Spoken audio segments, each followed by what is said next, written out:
Hello from Oraro and Company Advocates. My name is Brian Onyango, an associate in the Dispute Resolutions Department, where I specialize in employment and labor disputes, family law and succession, constitutional law, and arbitration. Welcome to OCO Roundtable.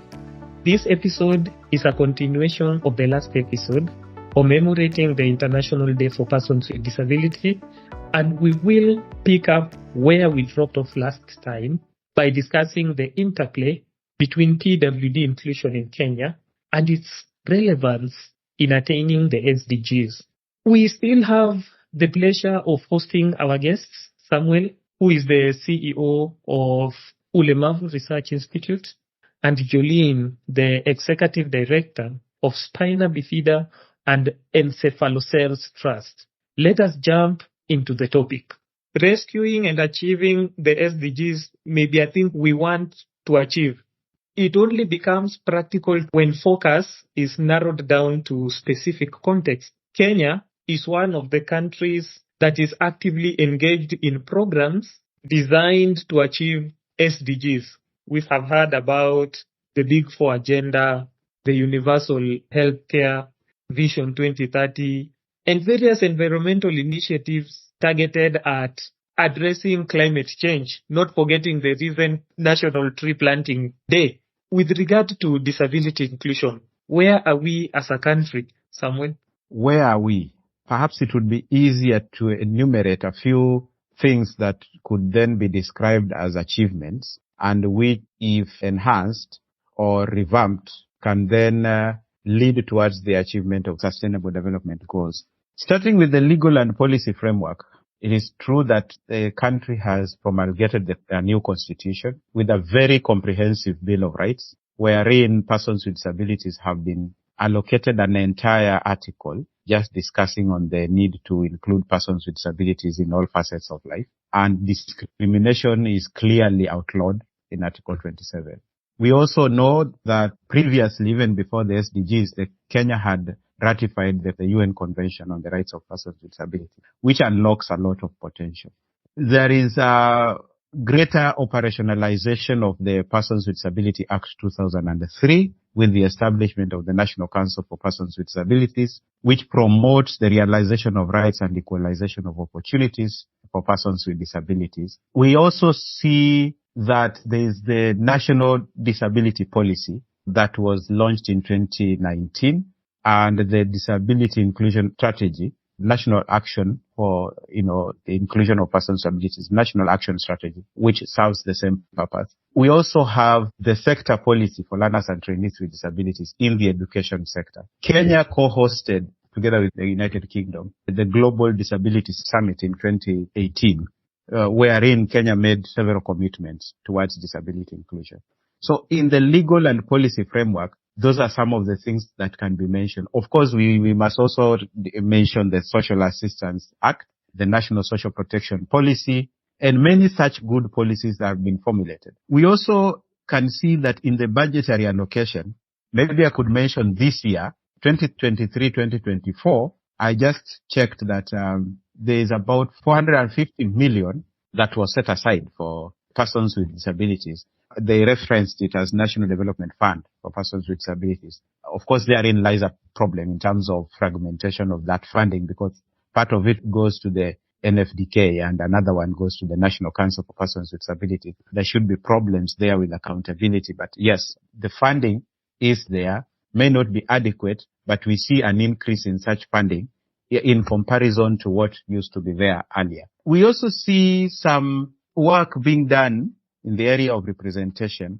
Unfortunately, on that one, there's a bit of regression. But yes, we know that persons with disabilities now have representation in the National Assembly and the Senate and in the County Assembly. It should be around for the 47 counties. That is the provision in the law. But we know that there are several counties which still do not have representation, actually around 20 or 21, which is a problem because in 2017 election, we had 17 counties lacking in representation, and now we're talking of 21, which is a problem. So we also see with increased funding in the United Nations through their disability inclusive strategy, we now have more international development agencies being funded with disability funding. And when they implement programs in this country, we are then able to see the ripple effect on the living conditions of persons with disabilities. I know, for example, Wajir County government, who was funded by the World Food Program to design a disability inclusion program. They even have a social protection policy and now have the disability inclusion program. This county has set aside 40 million every year for persons with disabilities. There are counties that do not have a single million. So I cite Wajir as an achievement. The area of attitudinal change, we may not have really gotten there because we still have a lot of barriers in that area. But it is also true that we can cite some improvement in the attitude, because if you look at the fact that we know there are people who are persons with disabilities and who have presented themselves in a competitive election and won, meaning the electorate did not see their disability. They saw their potential. So that gives me hope. And of course, you know, that is Honorable Tim Wanyonyi and Honorable Martin Wanyonyi Pepela. So that is an improvement if we can build on those gains. I know I've cited a few. I know there are quite a number as well that could be mentioned. Yeah. Thank you for that overview. Perhaps you can help us understand more about the role of the National Council for Persons with Disabilities. You may also want to clarify on representation of PWDs. Why do you think we are regressing on that end? I think let me start with the aspect of regression, or why I characterize it as regression. Because, of course, we see the dwindling in numbers of representatives.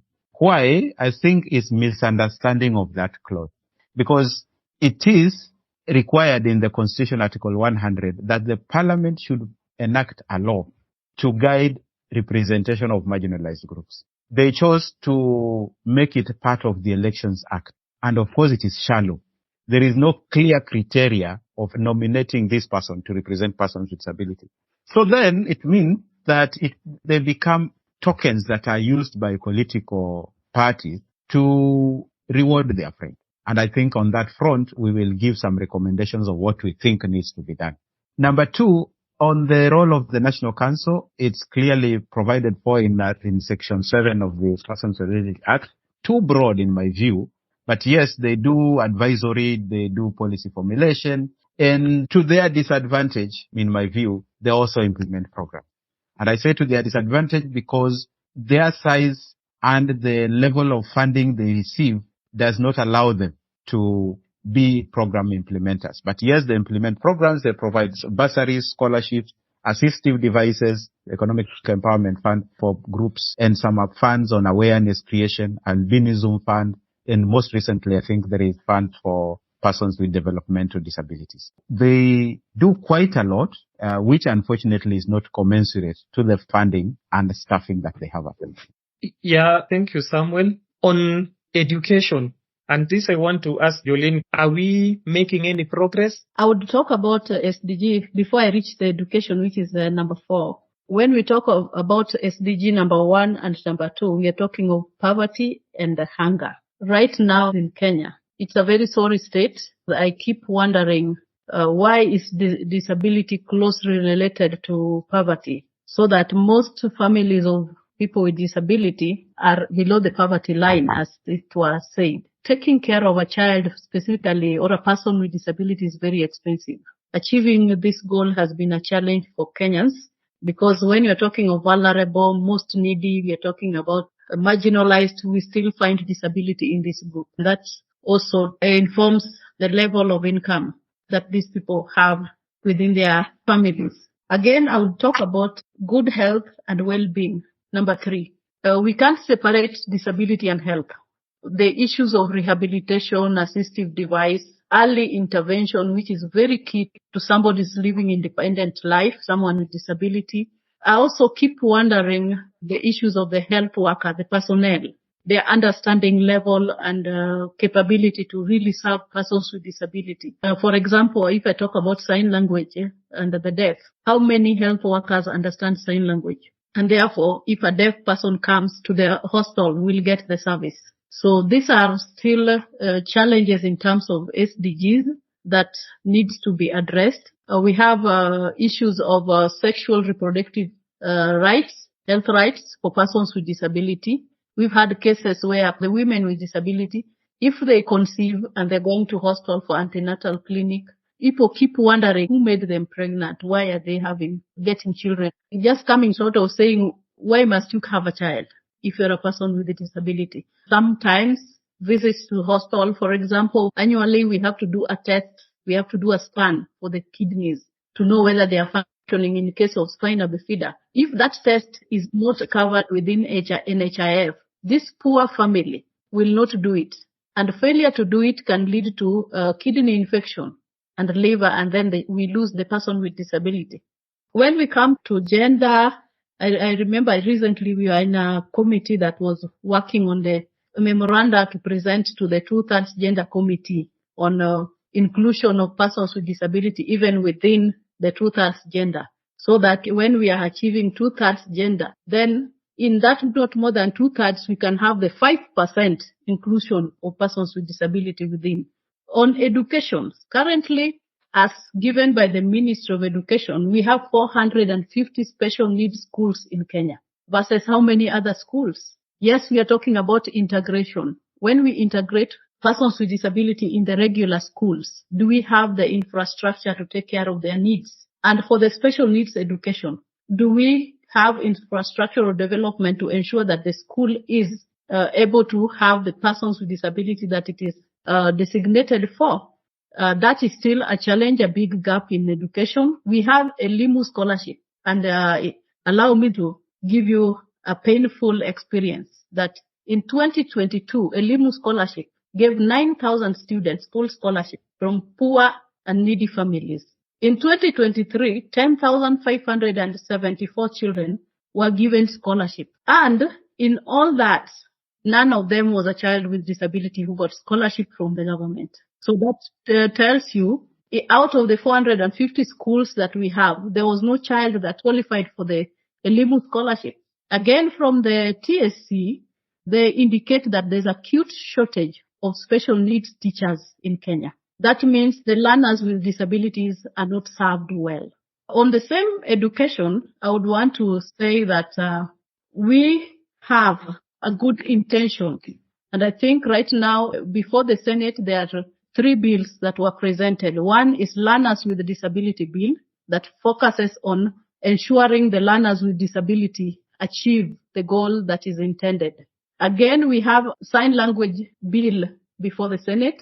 And finally, we have the Disability Amendment Bill. And I just hope when these bills are passed into law, then we will have gone a step higher, and I would add into the achievement that Samuel talked about, that we will achieve, even if not 100%, but a good percentage, a good mileage on the persons with disability and especially on education. This, again, also begs the question that are we working towards doing this, and who are the stakeholders that are working towards achieving the goal for education for all? So we look at it in that way, and I hope we are going to have more engagement around education to just ensure children with disability are catered for in the special needs education. Right now, there is a fund, a multi-donor funding. I think it is called KPIL, Kenya Partnership Compact document, which has different donors involved into ensuring equitable education for all Kenyan children, and specifically also our interest would be the learners with disability in Kenya. We're talking of refugees, we are talking about school feeding program, school improvement and infrastructure. And it would be a good document to look at. It would also be a good thing to monitor as disability stakeholders to see how much, to what extent it affects the learners with disability. But there's a lot of funding that is coming in through that KPIL program into Kenya.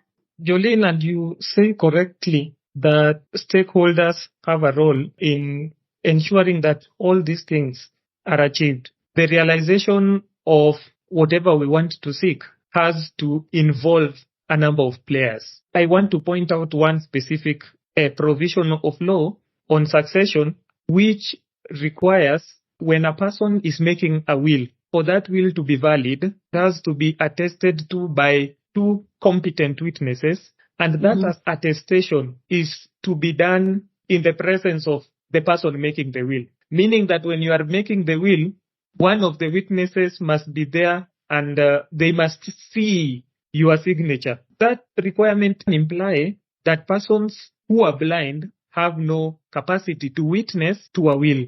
What does that say about the role of stakeholders in ensuring that such provisions of law, which clearly goes against the Sustainable Development Goals, are done away with? Maybe if I could jump in there. I think we are looking at the barriers or challenges. And in the legal and policy framework, there are some challenges that need to be checked. For example, that which you mentioned. There are still laws that have not been aligned to the Constitution or the CRPD. One that requires one to see the signature of the one making the will. And of course, we know even this consistent mentioning got to be of sound mind. And the Persons with Disability Act 2003, which establishes the National Council, also needs to be overhauled so that we have an entirely new act that is aligned to the Constitution. We also know that there are policies, for example, the National Disability Policy, which we should be up for review next year. So that requires a number of involvements. But of course, the policy makers, starting with the National Assembly and the Senate, and the various ministries, as well as county departments, must play a role in ensuring that that is done. And the organizations of persons with disabilities and other civil society organizations must also ensure that they push the duty bearers to do that. We know that the funding also is limited. Look at the education funding. We've had an increase in the number of learning institutions for learners with disabilities, as well as the learners enrolling in institutions. But we've not had an increase in the education funding to a point that even the support staff, who are really important in those schools, the social workers, the people who assist these learners, be able to have a conducive learning environment. Those people who are there to ensure that, for example, the work is transcribed into Braille or from Braille to print for learners who are blind, or even those that are helping with the sign language. Education funding for learners with disability is so critical that without it, we cannot possibly be able to implement the CBC effectively. That's a barrier which still remains. We know the attitudinal barrier which exists even in the leadership. We got to do something to change that attitude, because you cannot interact with the people that you demean. That the leadership must embrace these people. It is clear in the law that 5% of appointive and elective bodies should comprise of persons with disabilities. Why are we not having persons with disabilities in leadership? When you have persons with disabilities in high position, it not only serves to inspire hope among the learners, the learners with disabilities, that they too can amount to something, but it also helps to set the attitude of the community. So I think that is still a barrier, because if we are lacking such people in the cabinet, no wonder when you go to the county government, that is happening. And no wonder we still have very few CEOs, if any, of our parastatals or even other private sectors who have a disability. And lastly, allow me to mention one of the greatest barriers is the fragmentation and disempowerment, either by design or by default, of organizations of persons with disabilities. You cannot have a disjointed group lobbying for the implementation of the Sustainable Development Goals. That becomes difficult. No wonder the theme tells us we got to be united in action. The organizations of persons with disabilities must quickly spring up and mobilize and strategize, so that then collectively they can push the duty bearers to implement their part of the bargain when it comes to the implementation of the Sustainable Development Goals. Otherwise, we remain disjointed, we lose out. And when we come together, we got to be empowered, because you only give what you have. You cannot give what you don't have. Organizations of persons with disabilities, through their leadership, must enlighten their members on the Sustainable Development Goals, the targets, and the indicators. There are 52 indicators. and there are 7 targets that expressly mention persons with disabilities. Are organizations of persons with disabilities aware of this? And are they actively aware to become proactively involved in lobbying for their implementation? We got to push for the collective action and active or deliberate empowerment of these organizations, which of course must be led by government. It is government that must ensure that these organizations are sufficiently empowered to dispense their mandate. Just to pick up from where Sam has left, I think from the onset, the right holders ought to know their rights and ought to advocate and create awareness on the rights that they have. Again, the OPDs, the Organization for Persons with Disability, ought to be united and forging ahead towards the same goal.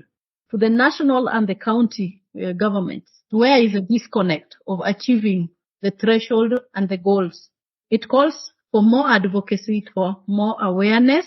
The other issue that I would say that has been the impediment to achieving this is inadequate funding to the disability work.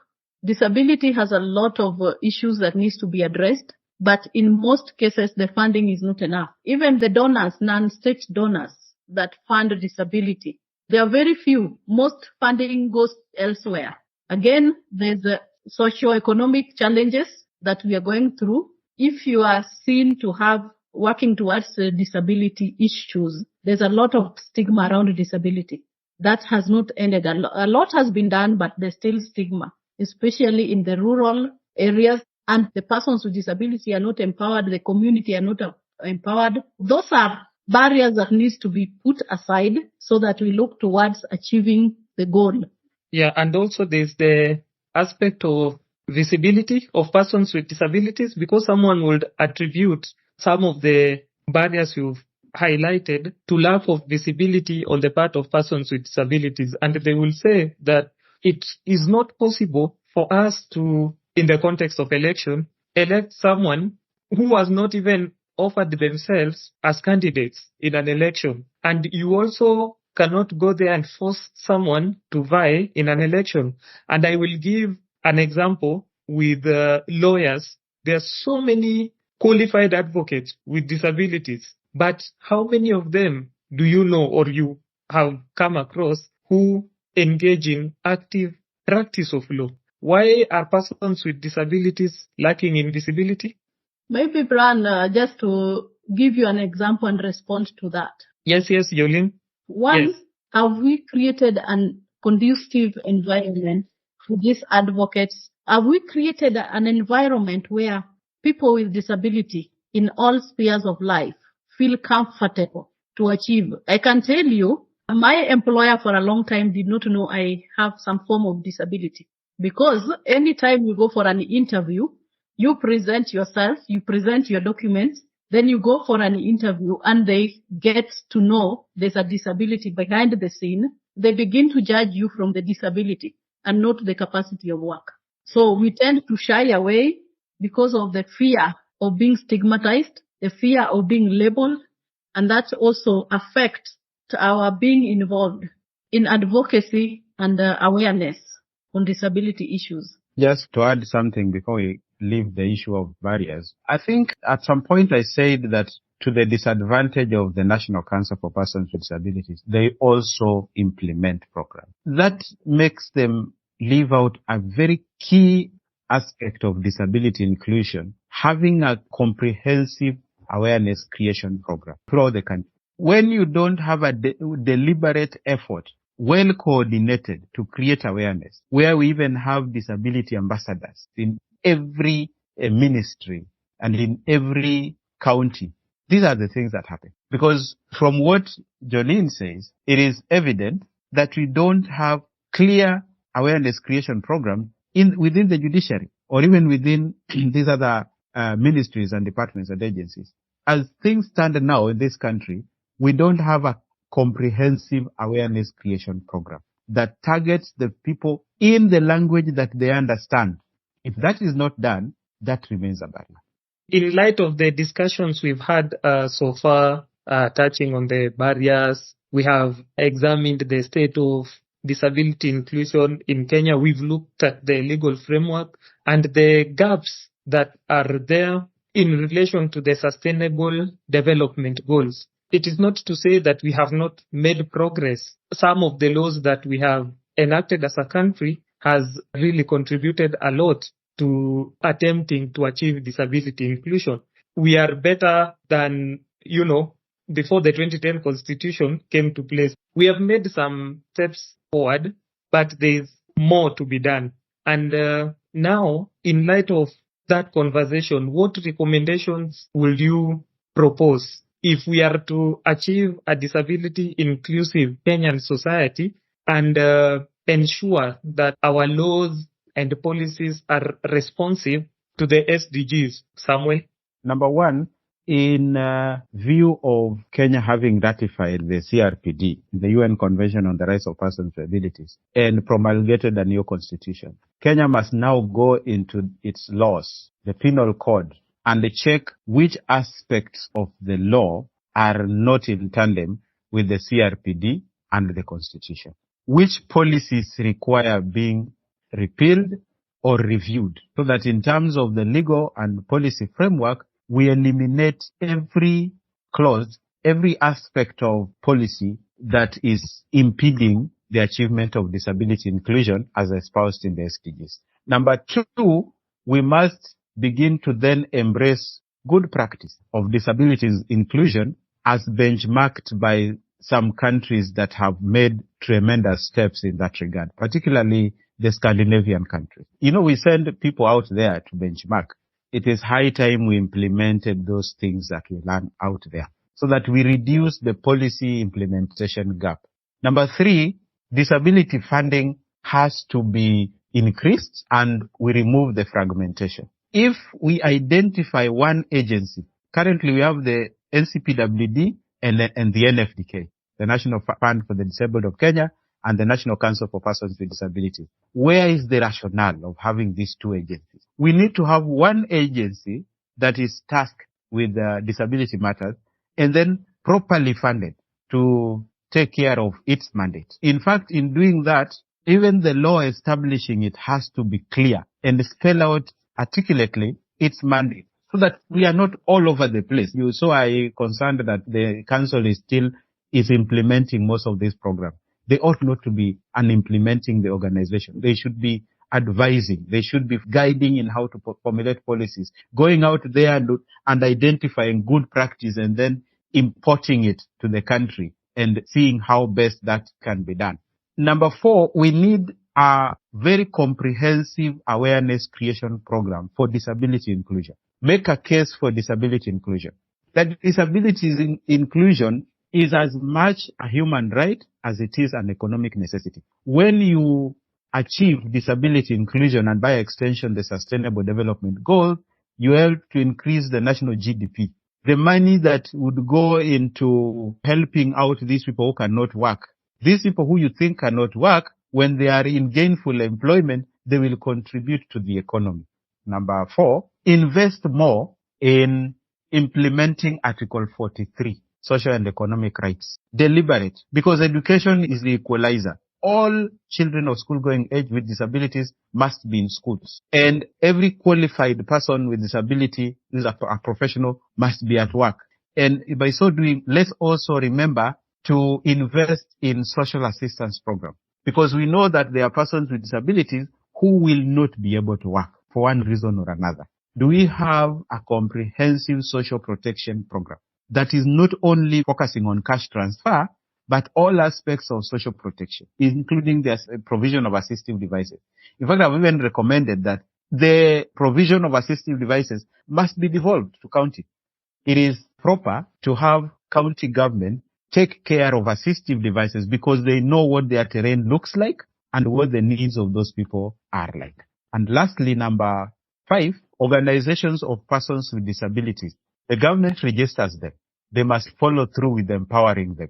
Empowering them not only with the knowledge and skills and attitudes that are required for them to fulfill their mandate, but also to ensure that they have proper funding for it. Because it is difficult to implement their mandate without them having proper funding, without them having proper offices, without them having the different resources that they require for their work. So empowering of organizations of persons with disabilities is very key as far as that is concerned. Yeah, sure. And Jolene, as you give us your recommendations, there was something you wanted to say. Maybe you can begin with that before you proceed to recommendation. Okay. There's a critical need for the duty bearers to ensure the protection of the human rights of persons with disability. I would summarize it in 4 broad rights: the right to life, the right to survive, the right to develop, and the right to be protected from any harm and danger. The right to life, many times in Kenya we've discovered through our work that there are some families that even deny a person with disability a right to life by actually ending the life. There are also issues of the right to survive. When I am not taken to hospital when I'm locked, we remember in Kenya we have some cultural and religious practices where there's a culture that prohibits you from being taken to hospital, thereby denying you the right to survive. What can the government do to ensure this is done and somebody achieve their right? The right to develop, to be in school, to be empowered, to be employed should also be looked at. And again, the right to be protected from any harm and danger. You will realize if you check different organizations working for persons with disability, out of 10 persons with disability, about 4 of them have experienced some human rights violations. And when you go to those communities, the issues are not reported. The evidence preservation, collation was not done. And even if you were to take such a case to court, you will lose because you don't have evidence on this case. And the families keep close this kind of issues. So the rights to be protected from any harm and danger should actually be articulated and should be implemented so well.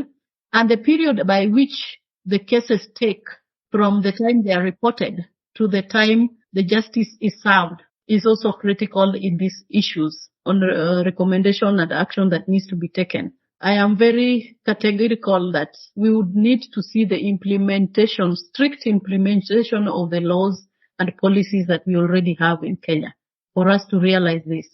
I look forward to radical actions against flouting the laws and the policies of Kenya. There's progression in the laws, but we need to implement them so that we achieve certain goals, either through deterrence or through action. Again, as a disability mainstreaming workers, we need to capacity build the duty bearers. I must admit, in most of the cases, you discover that the duty bearer at the grassroots is not even aware of the human rights and the rights of persons with disability. We need to empower them so that they are retooled to be able to ensure disability mainstreaming. Again, we need to conduct a national disability audit because if we don't have the data, we are not able to recommend any change. We also need to empower persons with disability. Most of them, in our course of work, you discover somebody is locking up their child in the house inadvertently because they don't know what to do. They don't know the existing structures that can help. The school has rejected the child. If you leave the child out, they are vulnerable to sexual violation. We need to capacity empower the right holders, the caregivers, so that they are aware of existing structures and support. They are aware of the rights of the person and they are aware of where to get help. We need to empower the organization for persons with disability. And this should be done by none other than the duty bearer, the government, so that they are able. We are actually not competing. We are complementing each other. We need to strategically empower the OPDs, and the government should be the goodwill ambassador, even to the donors, to fund the OPDs so that we complement each other's work. We need to increase the funding so that this sector can also be given the strength to implement in every village. Also, I want to talk about the need to bring on board other stakeholders like the media and the religious institutions. If we tap into their geographical coverage and we use them for awareness and advocacy, we would also get a step higher. We would actually reach all corners of this nation. And to the legal fraternity, you are our voice, you are our advocate, as the Bible would call it. For you to get the CLE points, you need to have done some pro bono work. Why don't you direct the pro bono work towards supporting disability inclusion and mainstreaming in Kenya? Brian, just 2 quick recommendations. In view of SDG number 11, access to the built environment and human settlement. Just like you cannot have a building come up in this country without the approval of NEMA, we must ensure that no building is allowed to come up or be occupied if it is not disability friendly. And then the last thing I would want to say is that every person with disability who is educated, who has a career, must understand that disability inclusion will only succeed if we are in the forefront. Great recommendations there. Indeed, I am certain that when these recommendations are acted upon and every stakeholder do their part, we will align with the Sustainable Development Goals. In winding up, our guests can give us their last words. My parting shot is that just as the theme exhorts us, it takes collective action, and it realizes that to achieve the Sustainable Development Goals for, with, and by persons with disability, each and every individual has a role to play. Whether you are a government, private sector, civil society, faith-based organization, or just a private citizen. And what we are being urged is that let us work collectively. Let's heed this call and let's give our all towards the achievement of the Sustainable Development Goals. Jolene, your closing words? To ensure the realization of Sustainable Development Goals, all stakeholders must be strategic, intentional, and consistent in all they're doing. Number 2, it's a warning and a call. Disability is congenital, it's acquired, it is progressive. One ought to prepare well when you have the opportunity to. Thank you, Jolene and Samuel, for sharing your insights with us. We would also like to thank our listeners for taking the time to join us for this episode, where we discussed the state of persons with disability inclusion, gaps and barriers in the quest to achieve inclusion, as well as recommendations. We hope you found our discussions to be enlightening, and we invite you to listen to more of this and other topics by subscribing to our podcast. We value your feedback, and you can also share your feedback by reaching out to us through our social media channels using the hashtag OCO Roundtable. Until then, goodbye and take care.